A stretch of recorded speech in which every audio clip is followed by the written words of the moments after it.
Bucky Brooks had a tweet on late Saturday night, early Sunday that caught my attention when I rolled out of bed, and it was a reaction to this video. David Ojabo at the Michigan Pro Day going down in a heap, and I don't know who this is. I think it's someone from the Lions. I thought it was someone from the Panthers. It's a horrible look. It is just a horrible look. Yeah, there's not a lot of compassion there. I know. There's not a lot. There's none. Yeah, Bucky said, I know the NFL is a cold business, but watching the lack of concern or empathy from the scouts, coaches, and observers following David Ojabo's injury bugs me. Perhaps someone should have checked on him instead of grabbing the ball and moving on to the next drill. Just a thought. I mean, look, but you know what? First of all, if that guy had known a camera was on him, he probably would have at least feigned some sort of interest. It just shows you what it is. These guys are parts of a machine.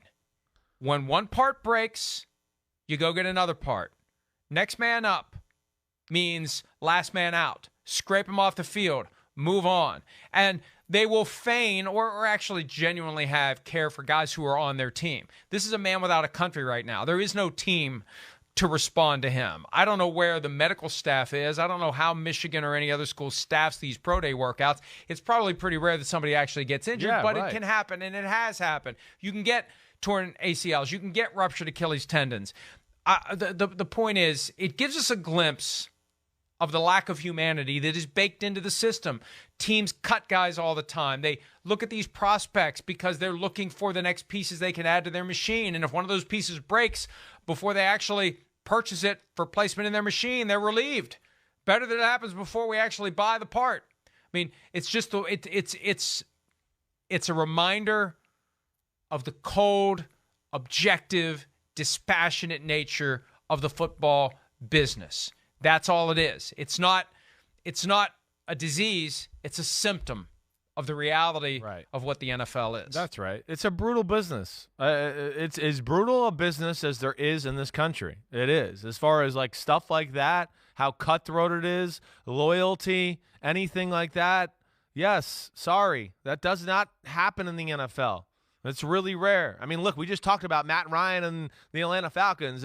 Hey, the greatest quarterback in franchise history, done all these great things. What? Another quarterback wants to come here? Hey, we might get you the hell out of here. So what, all those great things you did in the community? It is as part of it. In the NFL, practices, I mean, guys that get hurt in practice, again, you're going to have to put me in the cold-hearted guy, too.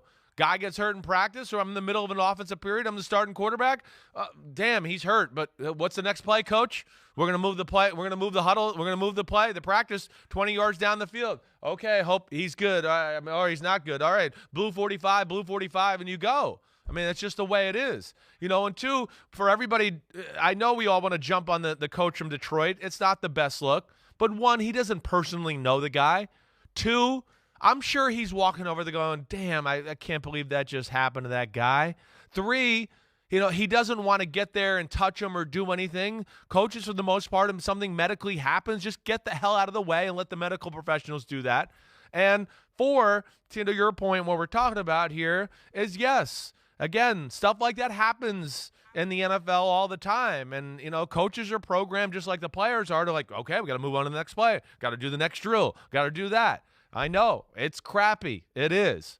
But that Detroit Lion guy, I'm sure he did feel bad. It's just the way he's programmed in this business too. But it's cutthroat. There's no question about it.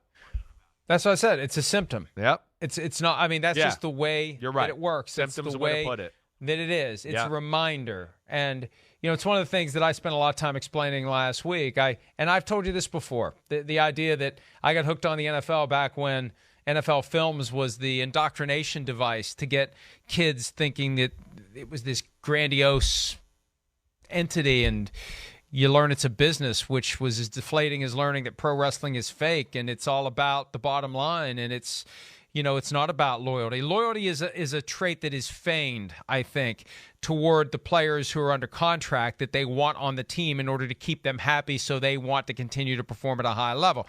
Loyalty evaporates quickly. You lived it. Any loyalty that John Gruden had to you was gone when he realized you were of no use to him anymore. No question. I mean, not only did I live it myself, I mean, I saw my dad in year 15 go to the Pro Bowl and have a great year, and they said, hey, what? You're going to make $3 million this year. Get your ass out of here, old man. We don't care anymore, all the things you did for us.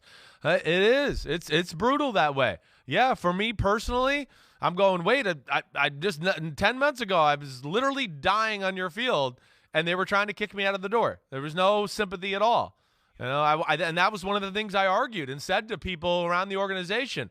Man, if I tore my ACL, you guys have more sympathy for me than I almost freaking died. It's unbelievable. Oh, he's ACL. Let him get healthy. We'll see where he's going to go. Oh, what? We ripped an organ out of your stomach? Screw you. You don't look good. What the hell? Get off our team. That's the way I felt. Yeah, that's the way they treated me.